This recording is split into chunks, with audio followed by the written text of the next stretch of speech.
Hello, everybody. Welcome back to Carmine from New York Tries to Teach Photography. We are at volume 14. I love it. I love talking about photography. I love giving you guys my 48 years of experience in photojournalism and as a documentarian. Uh, Once again, you can comment below. Please subscribe.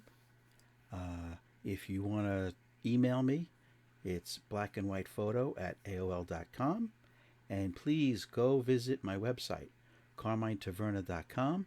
It has thousands of my photographs with the gear I use, the date, and the place where the photograph was taken.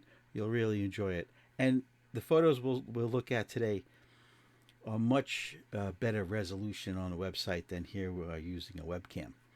Okay. When we left off at volume 13, I mentioned I would show you what I use to scan my 35 millimeter. Now, if you remember my 120 film negatives, I use my digital camera, macro lens on a copy stand using a light tablet to illuminate the negatives from underneath it, piece of glass on top, and I photograph using a self timer on the camera.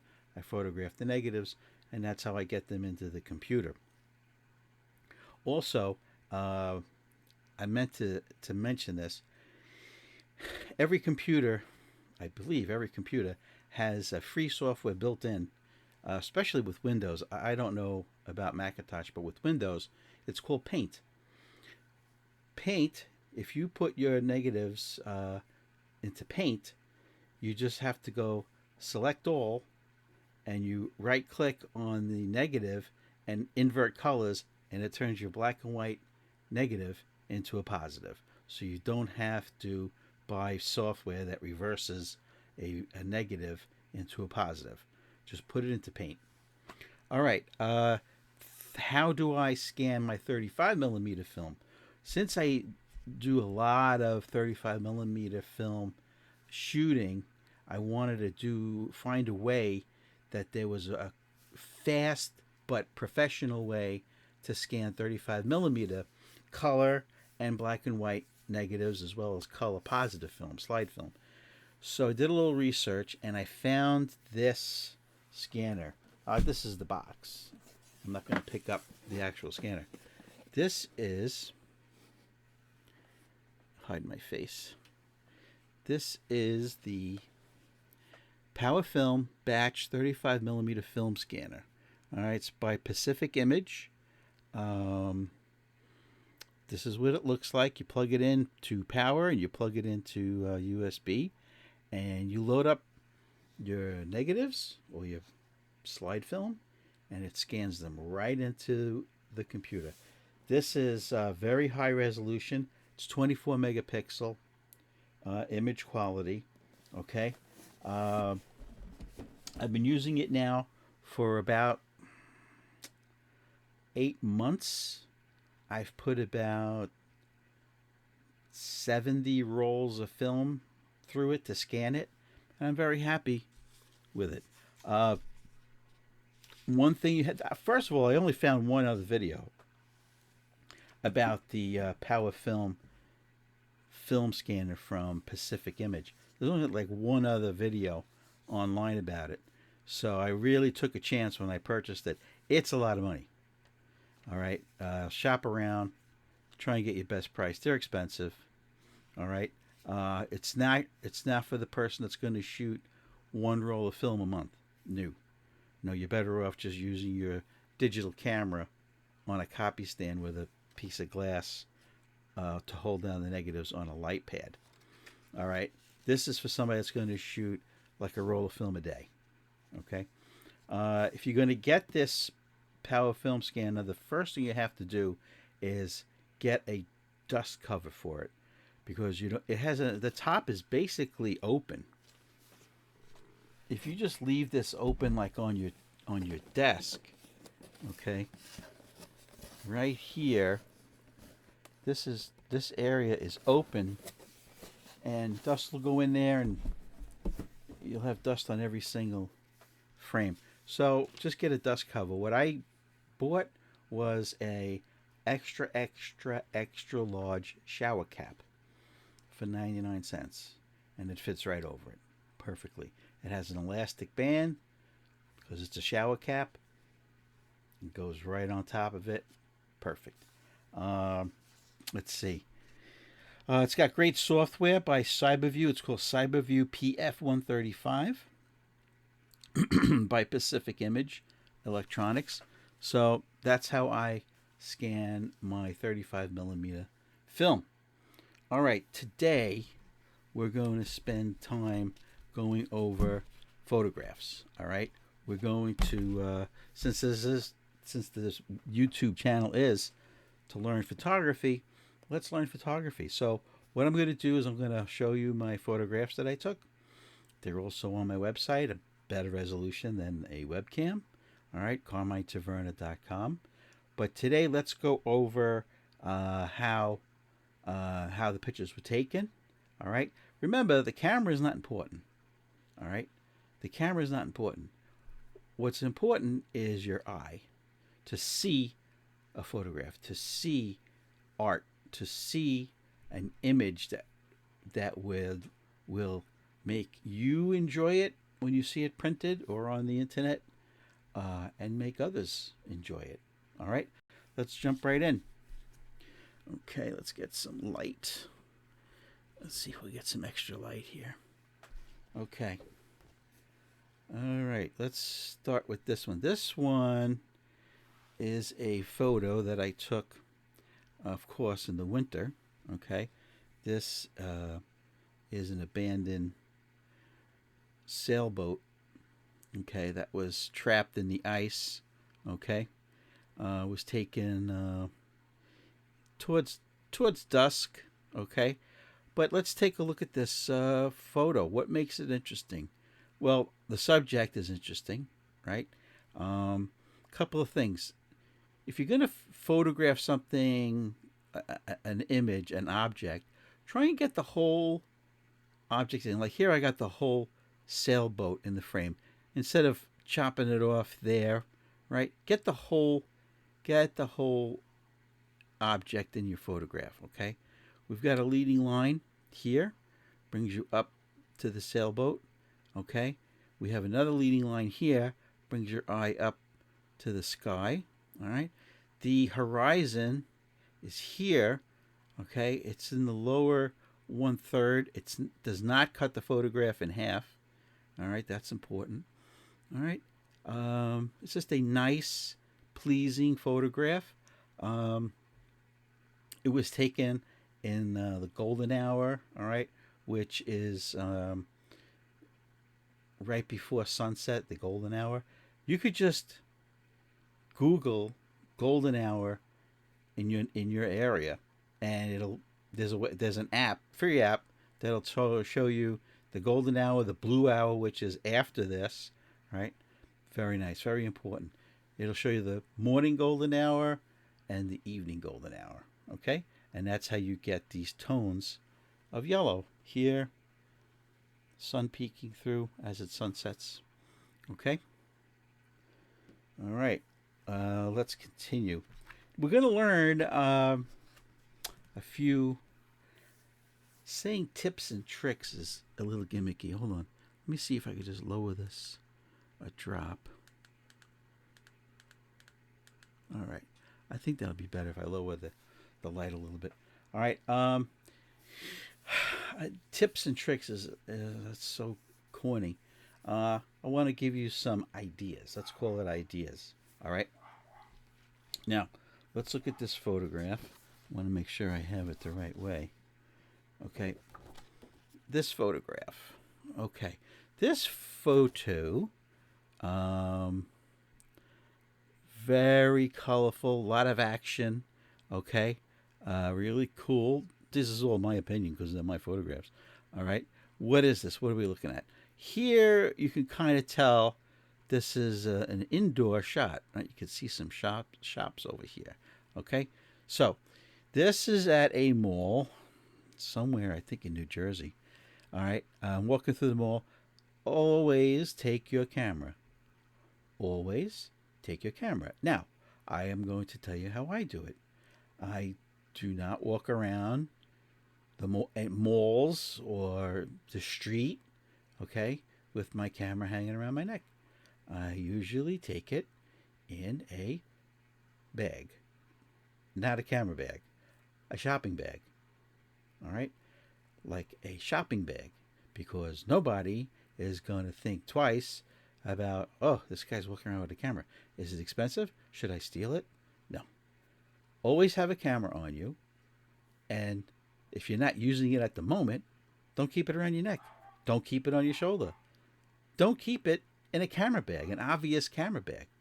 All right? They're cool. They look nice. They do their job. But you're a target. I'm from New York. Don't be a target. Keep your camera in a shopping bag. Okay? That's what I do. Now, so I'm in this mall, and the wife goes into her stores, and I hate going into stores. So I'm in the mall, and I see this carousel. All right? Now, I happen to have a zoom lens. I don't like zoom lenses. I told you that back in volume 1 or 2 or 3. All right? I like primes. But I happen to have a zoom lens. I was probably testing it out. So to take this picture, I used a very slow ISO, probably as low as it can go, probably around 64 or 100. Okay, lowered that. I used a very tight f-stop, like around 11. Okay, and I had it on aperture priority, so I knew with that combination indoors, right? You can see there's not a lot of, it was in the evenings, not a lot of ambient light. Okay, that this picture, handheld, no tripod, you're not going to be a tripod to the mall, all right, would give me an effect. And here's the effect. As you're holding the camera, okay, first you focus on the carousel. Okay, then you want to zoom all the way out, or zoom all the way in. It doesn't matter, but go at the furthest of the zoom range. So in this case, I believe what I did was, you can see it right here. You see these lines, right, that go this way, right? These lines, these long lines here. You're holding the camera with this hand tightly, right? And with this hand, okay, as you, right before you take the shutter, have the camera zoomed either all the way in or all the way out. And right before you take the picture, start moving the zoom, right? Start moving the zoom. So start moving, click, click, right? Now it's on aperture priority. The camera probably picked the shutter speed of around, in this case, it was probably a 15th of a second or a quarter of a second. Okay? And take a couple, right? And then go the other way. You zoomed out, now zoom in, right? Same thing, focus, F16, F11, low ISO, aperture priority, right? Let the camera pick the shutter speed. It's going to be a low shutter speed, right? Start your zoom before you take the picture. Click, click, and that's how you get these kind of images. It's a lot of fun. The carousel was spinning. It had these cool multicolored LED lights. Okay. Very important. I don't take pictures. It's a big thing. Could be a big thing. Okay. Street photography. Is this street photography? No, this is not street photography. You're inside a private property. A mall is private property. Okay? So, people have, this is a legal thing, people have a expectation of privacy when they're on private property. Okay? It's the opposite on a public street. On a public street, street photography, a pedestrian has no thought that they are in a private place. They're in a public place. Okay? So when you take a photograph like this, in a mall, which is private property, okay, make sure that there's no people that you can't identify a person's face. In this picture, you cannot identify a person's face. There are gray, brown, maybe people in the background, but they're just smudges. Like I mentioned a couple of volumes ago, one of the softwares I use, Movavi 6, which is now Movavi Picverse, there's a button, right? There's an application you can use, right? Object removal. And it's also good for, if say there was a person in the picture and you could really make out their face, you put the cursor over their face, object removal, click, blurs it out. Okay? That's what you want to do when you're taking a picture on private property and there's people in it. Blur them out. Okay? Another tip, when you're taking street photographs, and say, in my case, you're on 68th Street in Midtown. You're taking street photographs, great shots, people walking the street, right? So you get some odd-looking characters, right? And in the picture, this is Manhattan, you get a license plate legible in your image. Blur it out. Blur out the license plate of cars going by. Once again, the software I use, Movavi, object removal tool, you blur it right out. Okay? Only because it's the right thing to do. Okay? Put yourself in that person's shoes. You were just driving, and now your license plate is on the internet. It's on Instagram. It's on somebody's website. Just blur it out. Okay? Real quick before I forget, we were just talking about doing street photographs, and you see some interesting characters. This is a hot button subject. Homeless people. Do not take photographs of homeless people. Okay? Do not photograph the homeless. That's it. No ifs, ands, or buts. Here's why. That's a human being. They're at the lowest point of their life. Think about it. If you go up to a homeless person and you say, I'm going to take your picture, I'm going to put it on Instagram, websites, I'm going to blow it up as an image and hang it in a gallery, thanks a lot. What do you think about that? 99% of the time, if the person has their mental capacity, they will say, please don't take my picture. I have parents, I have sisters, I have friends. I don't want them to see me homeless. Use your head. Do not take photographs of the homeless. There are 1 trillion other things to photograph everywhere. If you're street photography, if you live in a town, if you live in a city that's not like Manhattan, but still has homeless, don't take their picture. Don't take their picture. And that's it. Okay? Now, the other flip of the coin, my photojournalist friends that I hang out with, they'll say, oh, how can you say don't take a photograph of the homeless? You're a documentarian. You're documenting the homeless plight. Like San Francisco, LA has a terrible homeless condition right now. If you're going to do that, don't photograph their face.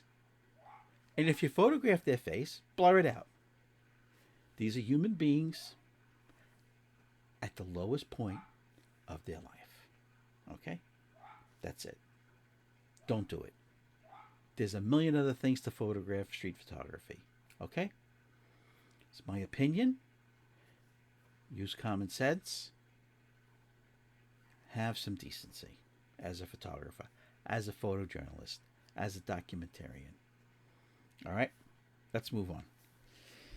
Uh, Speaking of street photography, okay, we're coming up to the holidays, Christmas, okay. Here's a shot, not far from where I live, all right. I'm at a red light. I always have my camera. This shot with their feet almost in sync, right? Like they're marching, kind of similar pants, right?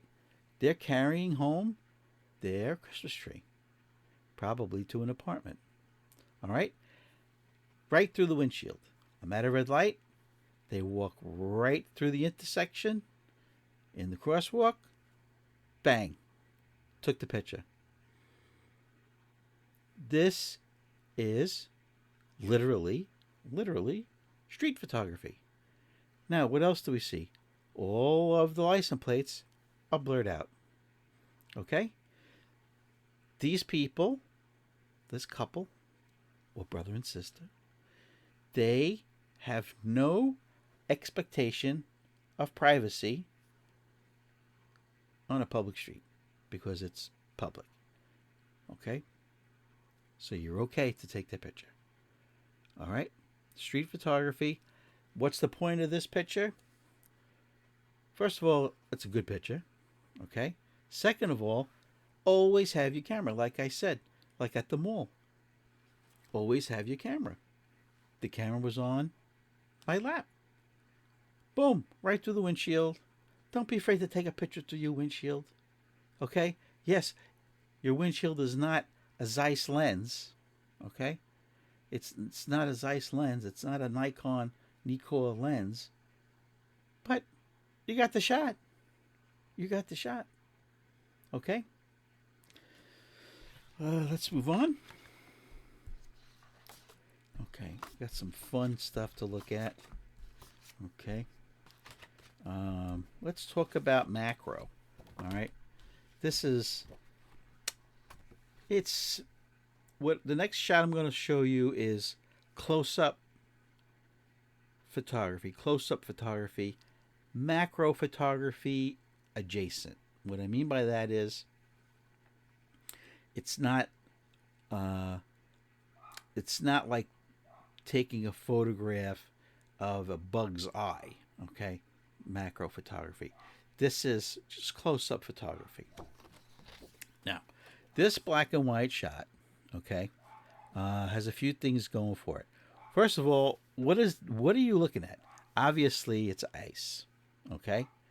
Here's the rain gutter. Over the night, the snow started to melt a little bit and then freeze, melt and freeze, melt and freeze.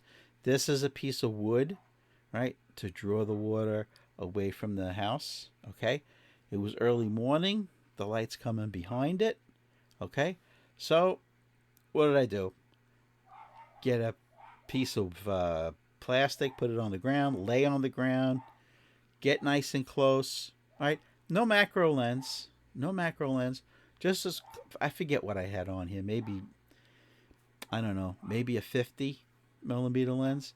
As close as I can get, right? And then cropping, right? This was probably a crop of immense proportions, okay? And you got nice bokeh in the back, background blur. And in black and white, this shot works. It works. Now, this breaks a rule. What rule did it break? It broke the rule of thirds. This image is dead center, but it works. Sometimes you have to break the rule of thirds. This works. Okay. Back to the rule of thirds. Here we go. Okay. Took a ride through a park. Okay. And remember, always have your camera with you. You never know what you're going to see. I think I had a 300 millimeter prime on this day. And you see the rule of thirds in action? The subject is on the third, not in the center. Okay? The leading line, right? It needs a leading line, in my opinion. So I feel that the cat itself, right, this line going up to the cat's face and this stick going up to the cat's face, making a triangle, right? You guys see the triangle? It's hard doing this looking at a monitor. Okay? Brings you right up to the cat's face. What else does it have going for it? Wide aperture, right? This was probably a 2.8 aperture, blurring out the background, giving you some nice bokeh. Okay? After I took this picture, I wanted to take more. Cat disappeared. Feral cats don't like their picture taken. They don't trust people. All right. A little bit of fun, more fun. Let's talk about fisheye lenses.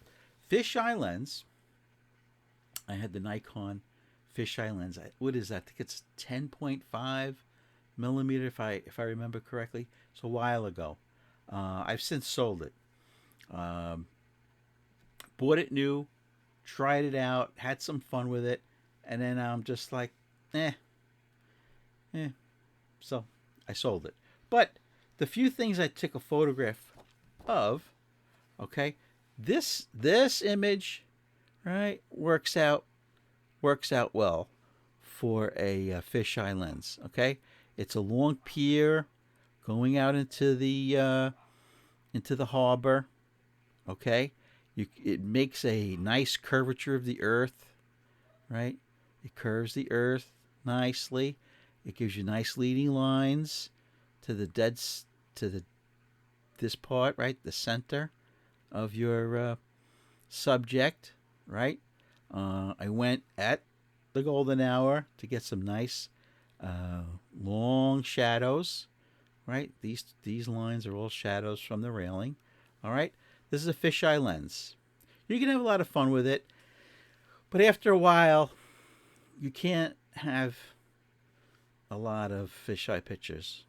Okay, something like this. All right, there are a lot of lens rental companies, right? They will rent you a fisheye lens for the day or for the week, okay, for 1/10 the price of buying it. Buy it, knock yourself out, take 1,000,000 fisheye pictures, and then give it back. You don't have to own a fisheye lens, okay? Let's move on. Let's do a little fun, all right? So over the years, people give you cameras. You go to like in New Jersey around here, there's a lot of open air markets. We call them flea markets. Like on Saturday and Sunday, you go, like in English Town, there used to be a big one. People basically sell used stuff, new stuff, broken toys, good stuff. You walk up and down the aisles. It's a way to kill a morning. All right. So once in a while you walk around and I find cameras. Right. I'm always drawn to cameras. So a guy was selling a box of cameras, like 4 cameras, 4 lenses, and you look in the box and from a block away, none of this stuff works. Because the box is full of screws and dust and dirt and a little bit of dried mud and old nails and just garbage, right? So you look in the box, you don't even touch anything, and you go to the guy. I will give you $4 for everything, and he will say, okay. So what do you do with those cameras? I took the cameras home, and I cleaned them, meaning like with soap and water.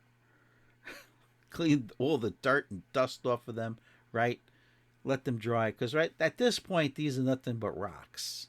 They're like paperweights, these cameras, okay? But I knew they had something there that I could do something with them. So you go to the beach, right? And you take pictures of old busted cameras and you do fun stuff with them, right? So I put the camera right on the shoreline and I waited, set up my gear, right? Focused in, and you can see by the golden light, This is golden hour, right? About an hour or so, half hour before sunset. You can see the long shadows from the pebbles, and you take the camera, the busted camera, plop it right into the sand, and wait for the waves to come, and you just fire away until the camera is completely submerged. And if I tell you the amount of people that walk the beach, they collect shells or walking their dog, whatever, stop and stared at me doing this photo shoot of looks like a nice digital camera, right? Even though it's a film camera and it's busted. They're like, oh my God, is that camera going to be okay? No, it's a prop. At this point, it's just a prop. But this just gives you ideas of make your own photographs.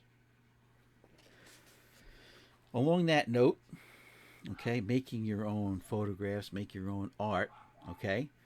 I once again dropped off, I don't know if it was my kids or whatever, at the mall, and I hate going into the mall, so I stayed in the car driving around looking for something to take a photograph of, and I said, oh, look at this.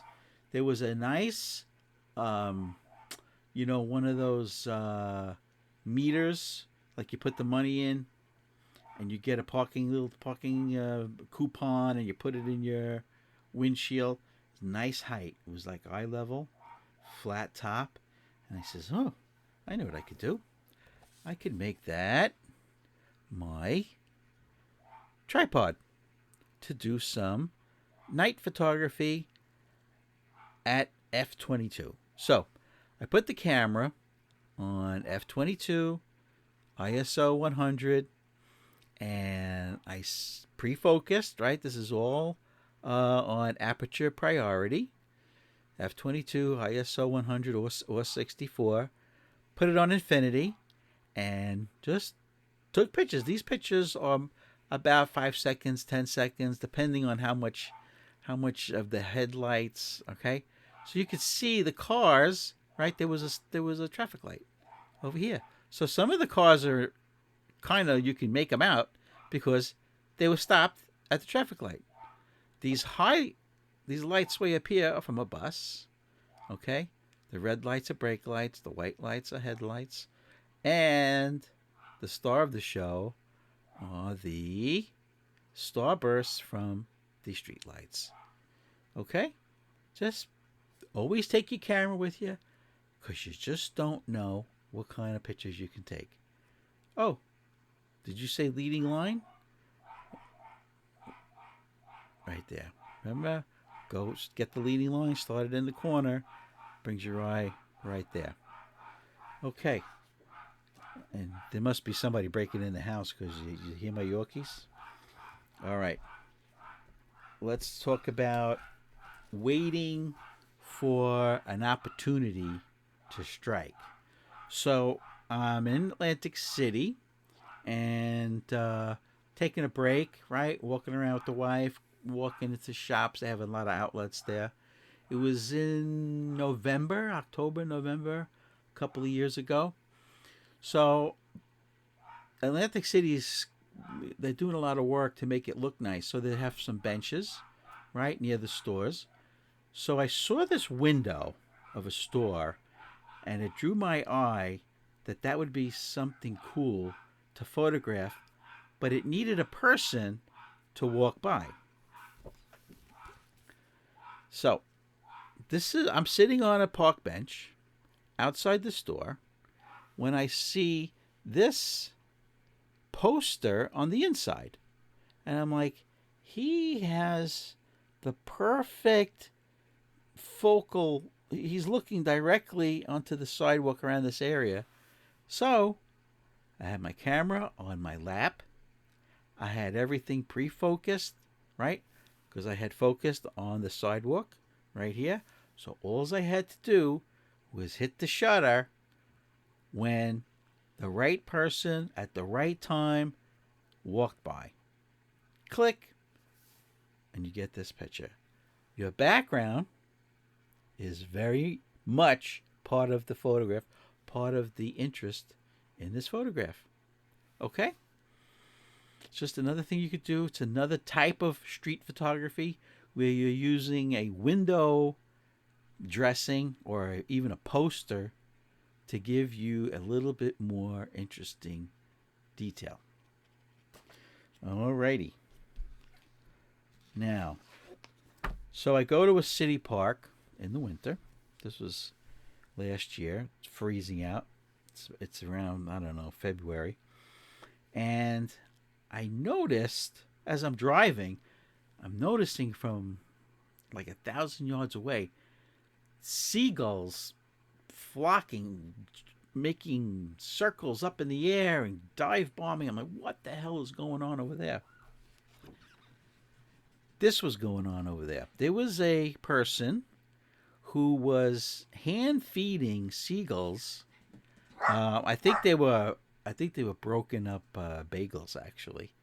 And you remember, always carry your camera with you. And I shot this just as the one bird was coming right in to get the bagel out of the gentleman's hand. Okay. Nice bouquet in the background, some background blur. Now the reason for that was it's a February in New York. It's always gray. It's not a lot of light, even at noon, right? So this time I had it on shutter priority.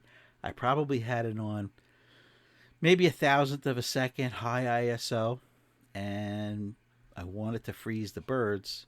Bang.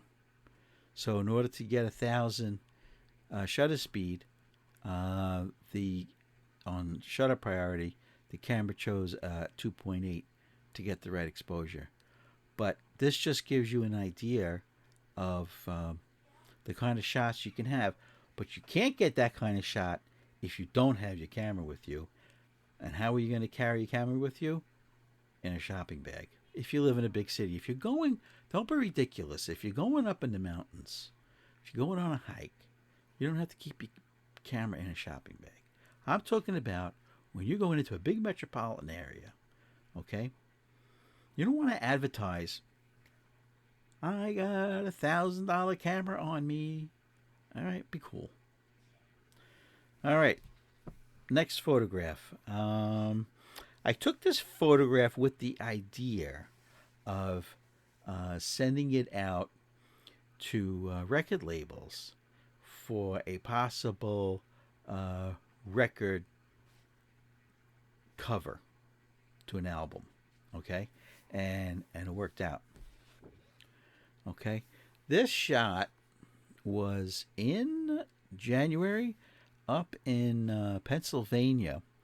Okay, in the early morning, the fog was coming up. There's a stream here. The fog was coming up over the stream, which goes all the way around that way. The road follows the stream, and perfect leading lines, gloomy, okay, hair covering the face on the model, perfect for an album cover, giving lots of room for any kind of words they wanted to use here, any words they wanted to use here, right? The playlist over here, all right, it worked out very well. Okay, so keep this kind of image in your mind. Okay, is this fashion photography? No. Is this high-end model photography? No. What it is, it's a photograph with a purpose. Going out with an idea. You don't have to be commissioned first. Hey, I need an album cover. You can start piling these up in your portfolio, okay? And send them out. Send them out to record labels and to artists. You'd be surprised on the feedback you get. And maybe some cash. Okay? So, how long did we go? 40 minutes almost. Pretty good. I think you guys saw a lot today. We're going to do more of this, showing you my photographs from the website, all right, and explaining them in detail, just to show you that you can do it. You can do it. Imagination is half the game. Photography, you have to use your imagination. Okay. Maybe our next volume we'll get into props. Okay. Like the camera, the broken camera in the ocean is an example. All right. But I have others that, when you photograph every day and you're like, oh, I did enough street photography. Oh, I did enough photojournalism. I did enough documentarian work. Let me try this genre today. All right. Doing some prop stuff. Go on to my website, scroll through the hundreds, thousands of pictures, and see if you can guess which photographs we'll be discussing as far as props are concerned. Okay? Maybe we'll have a special appearance by one of the props. Okay? So, 41 minutes. Great. I think we had a good time today. Carmine from New York, trying to teach photography. I love talking about photography. 48 years of experience. This is the real nuts and bolts. This is the real nitty gritty. This is, this is the way it is. This is photography. There's a lot of websites that they'll put a GoPro on their head or they strap it on here and they'll have music in the background.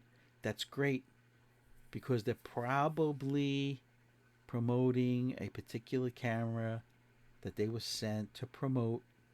All right. And I do not downplay those guys, my fellow photography YouTube channels, because that is their bread and butter. That's their job. That's how they pay their rent. That's how they pay their electric bill. All right. Go for it. That's their thing. That's their thing. All right. My thing is we got photographers out there that want to learn extra stuff, things that are not on the internet. Me. I want to teach you guys what I know. 48 years of experience. All right. I want to teach you guys that. What did you learn from this picture? Always carry a camera with you. Okay. And in this case, I don't know if I mentioned, I think it was a 300 or 400 millimeter prime. Yeah, it's not good for everything, but it's good for a lot of things. And it was sure good for taking this shot. Okay. So tune in for our next volume. Okay. Once again, email me if you want. blackandwhitephoto@aol.com. Go to my website, carminetaverna.com. Look at all my photographs. All right. There's nothing for sale there. Don't worry. There's no pop-up ads. There's nothing. It's just photographs and a short list of the gear and where it was taken. Comment below. And if you would, I'm trying to hit 1,000 subscribers. Subscribe. Do me a favor. Subscribe. Does it cost anything for you? No. Are you limited to how many YouTube channels you can subscribe to? No.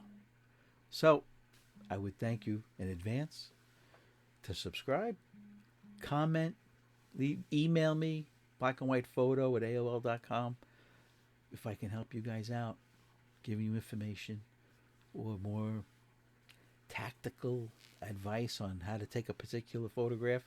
Of course I will. All right, guys. It's been my pleasure to talk to you guys today. We went 44 minutes.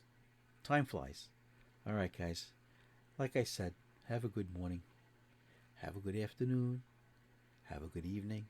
And if you can't sleep at night, watch this video. I might put you to sleep. Bye-bye.